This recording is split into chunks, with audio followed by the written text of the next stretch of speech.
Thank you, and good afternoon for a well-filled room, so to say. So it's always good to see that these kind of new proposals attract attention.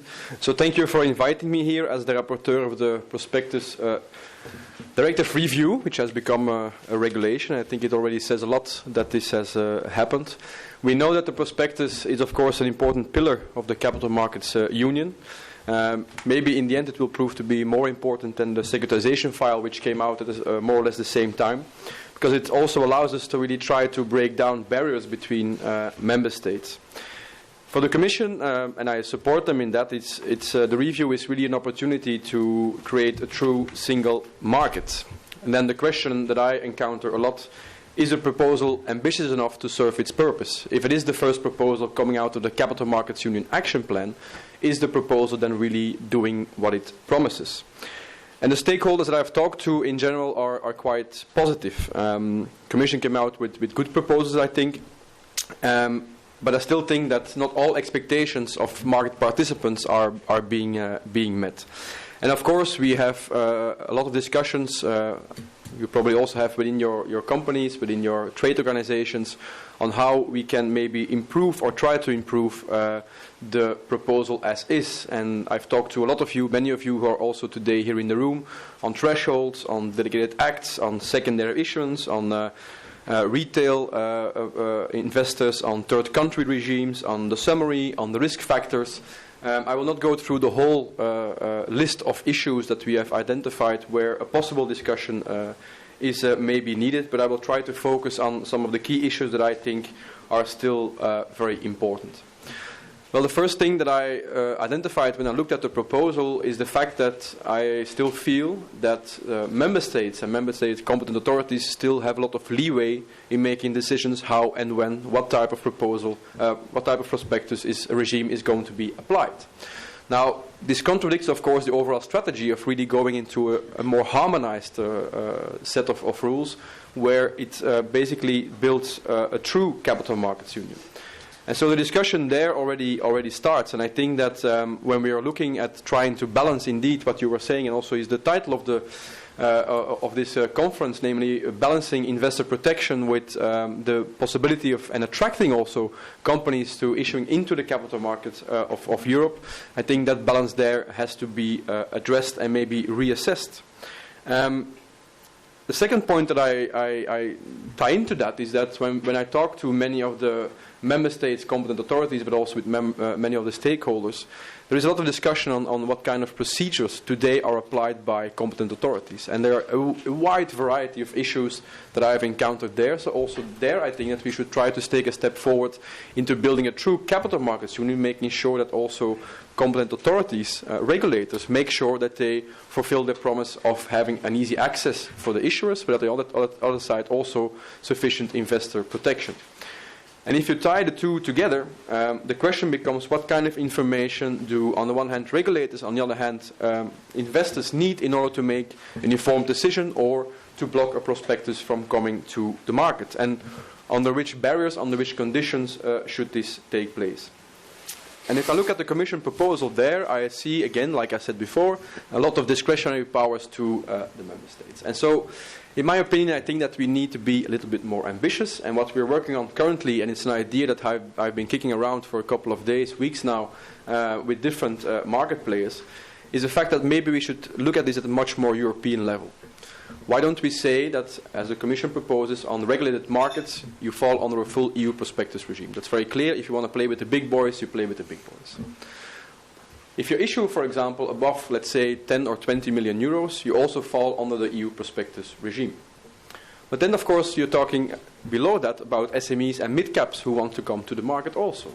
So why don't we propose at that level, let's say between 500,000 or 1 million, and between that number and 10 to 20 million, a mid-section where we apply a true light prospectus regime based on the SME regime that is proposed by the European Commission. That would allow, I think, sufficient information for investors and investor protection. It would also allow regulators to do their job, to do a thorough checkup on what is possible and not possible to come to the market. And at the same time, it's relieves a lot of the administrative burden for companies. And it's the same regime, for example, that the SEC applies for all issuances below 5 million, for example, in the States. So it's a simple Q&A form with basic financial information, basic risk assessment of the company and the reasons why an issuance is being done. So in that respect, enough investor protection and information in the market. Of course, if there is a national issuance, you can still have a national regime. If member states want to do that, very well. But there is always the opt-in possibility for a company to opt into the European light regime, which also has a possibility of being passport. So I think at that moment, if member states want to continue with very strict regulation, fine, but there's always the issuer who has the option to go into the European regime. And at the same time, that regime, that light regime, would also apply to SMEs and mid-caps. And I think then you have a very smooth transition and a very smooth integration of capital markets across Europe. You have the same information, the same documentation, the same cost and for all the issuers, at the same time the same level of investor protection. I have a couple of prospectuses in my offices. In my office, if you see the prospectus as it's written right now, the 500, 600, 700 page document, I'm not sure that constitutes investor protection in the right way. I've talked to regulators. They say, yeah, we basically do a check, but not on the opportunity of issuance, not on some of the information, but just to see if it's in line with the regulation. Is that then also the way that regulators should be working? I'm not sure. So in my proposal, I think we integrate the best of both worlds. We provide the essential market information needed for an investor decision and to the regulators to make an informed choice about what they constitute investor protection. And at the same time, we have a very light regime for the issuers to come to the market up to a number of, let's say, 10 million or maybe even 20 million. And therefore, we create truly, I think, a European capital market in the middle segment of the market. Below 500,000, below 1 million, I think there you will see that we're talking more about crowdfunding and other issues. There I think that we have to maybe align ourselves also much more with PRIPS and KIT, and also there make sure that we have a light regime in place to make sure that we also get some integration there.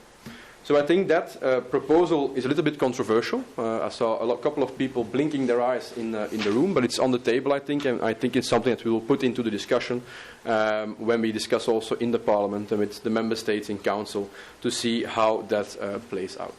Then, of course, you have a lot of other different issues that I've already mentioned. For example, on secondary issuance, there I think we also have to make sure that, especially for frequent issuers, we have the proposal by the Commission, I think, which goes in the right direction, which makes it easier.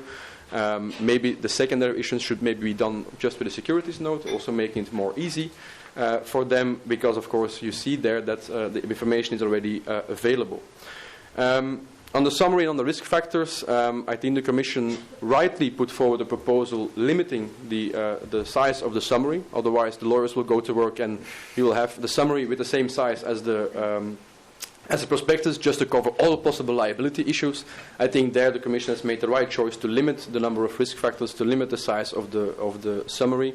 It should not, I think, fully resemble the KIT. I think a summary should allow a little bit more flexibility in order to provide also information in the summary already.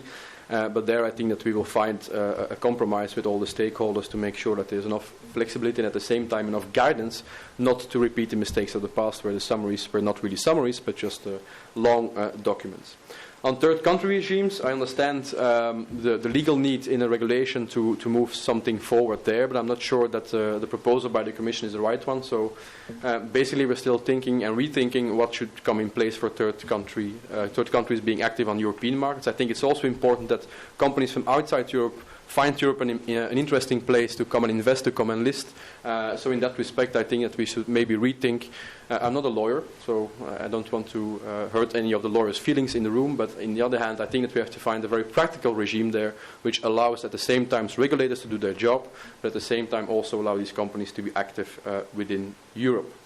I think that more or less covers most of the issues that I've encountered. There are many, many more technical issues. One of the biggest debates I think that we'll still have to follow is the discussion between what is level 1 and what is level 2. There are many, many delegated acts in the proposal by the Commission. And I think it's also clear that some of the thinking is more advanced than others, how this delegated act should look like. But in the end, of course, the delegated act will determine how the market will function and what kind of prospectus regimes will be applied. So I think that we have to think really well also already on level 1 to maybe provide some guidance in how these delegated acts should be developed in order to make sure that, for example, the light regime, which I propose for SMEs and mid-caps in the middle segment of the market, is truly a light regime, because it doesn't make any sense, of course, when in the end, when a delegated act is finished, the EU prospectus resembles the light prospectus or is almost identical. So I think that if we go for the light regime, it should be a light regime, and therefore we should provide enough guidance on the level 1. So these are, from my side, some of the topics that I've been discussing with many of you who are here present today in the room. And I'm looking forward to a continued discussion over the next couple of days, because the deadline normally for the draft report, Celestina, is the 9th of March. We will try to make that deadline in order to also quickly advance the proposal and start discussions with the member states. And hopefully we can bring everything to a good end, let's say, before the summer. Thank you very much for your attention. I'm looking forward to your questions and remarks. Thank you.